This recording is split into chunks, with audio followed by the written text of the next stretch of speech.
My name is Anthony Maddaloni. I'm a professional photographer from Austin, Texas. I'm going to talk about the Bellows on a 4x5 view camera right now. These little accordion type looky things are called the Bellows. Okay, on all large format cameras have Bellows. They are an essential function of a large format camera. When you are buying a large format camera and you are in the market for one, the first thing I look at is the Bellows on a camera. The Bellows on this particular camera are in perfect condition. Something I really don't see too much, but with this camera, someone who had it before me took great care of it. There are no holes in the corners of these Bellows.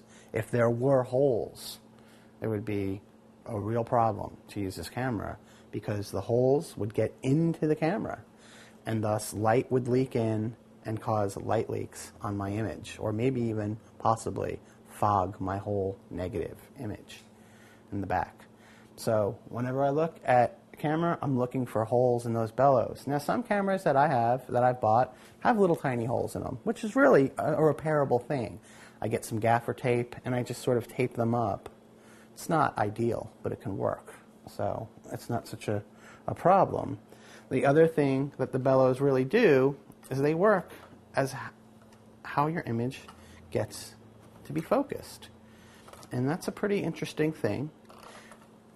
Certain cameras have different Bellows extensions too. When I'm using a very wide angle lens, I might use a bag Bellows. If I'm using a lens for close-up photography, I'm going to need a Bellows that extends out really far.